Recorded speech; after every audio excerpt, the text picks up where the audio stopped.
Hey everybody, I'm just gonna do one of the last final walkthroughs here of this antique mall that I ran for, I don't know, 5-6 years, whatever, from 2017 until 2022, so 5 years, I guess.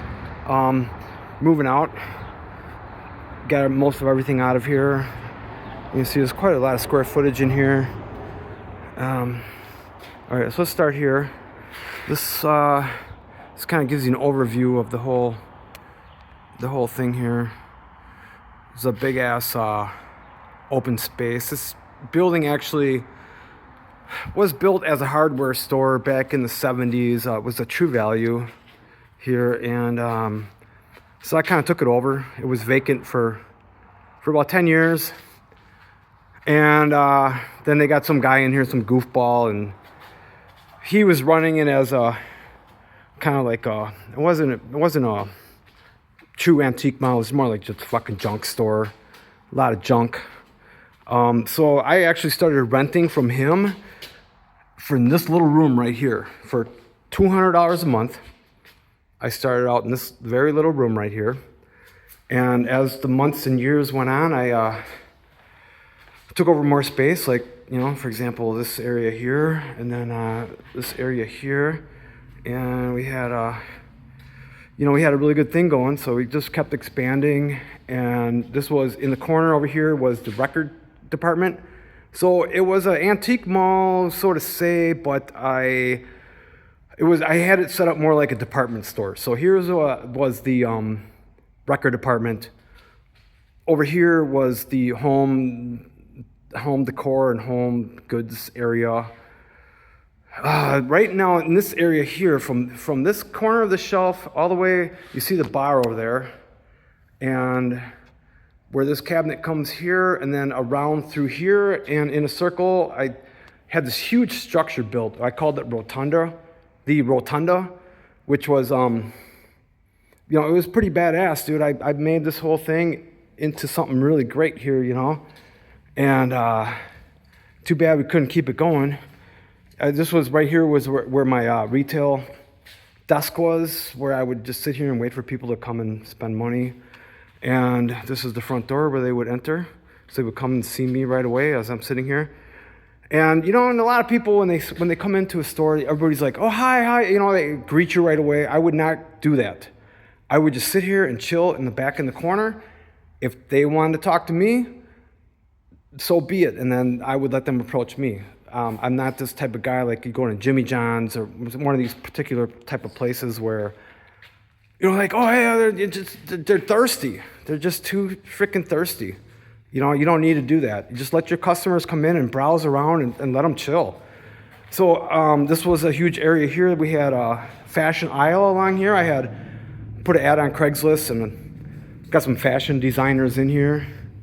So that was always good.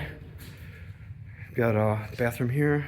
Now right here was the Wizard of Oz Museum, where all these people would come in, well, not all these people, but a few people just kind of like, oh, I got a Wizard of Oz collection that I want to sell and this and that. And so I ended up buying all these collections. And it was just a massive, like you can see this whole room was just jam-packed with Wizard of Oz things. You can see I made this little thing. It's duct tape, it's not quality, but it's it's been a few years and it's been pretty beat down, and people come in here and they've been like, oh wow.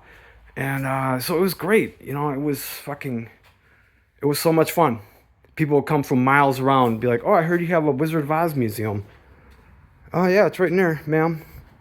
So let's see, we'll go over here. We sold a lot of barnwood and antiques and build rustic furniture and sell it, stuff like that. Up here, let's see. Now, this was going to be the lounge area, but I never got to that.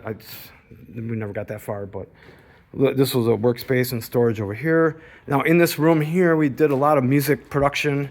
This was our studio where we would just jam out and make music and stuff, so that was great. Let's see. There's a bunch of remaining stuff here. Like I said, we had a lot of wood in here. This place was jam-packed full of relics and barnwood.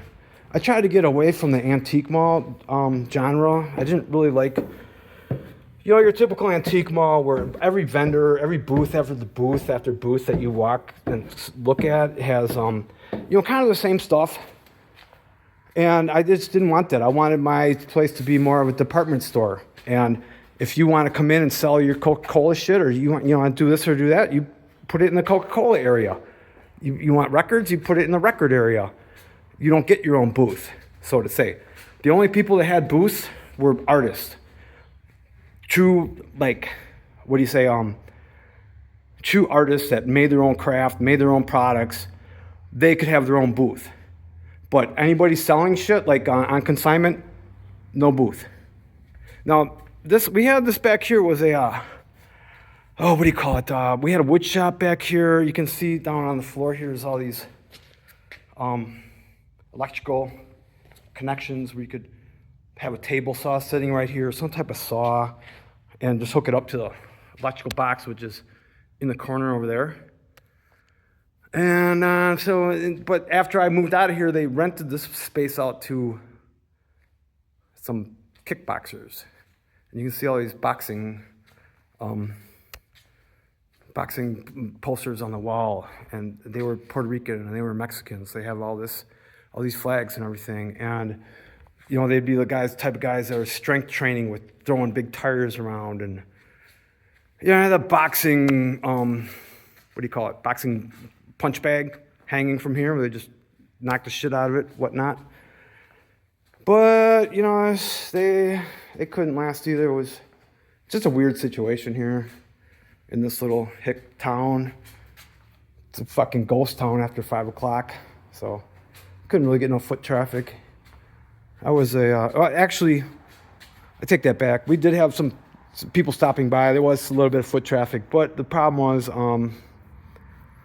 it just seems like it was, I don't know, hit or miss, so to say. Whatever. It was a good run. Thanks for checking it out, folks.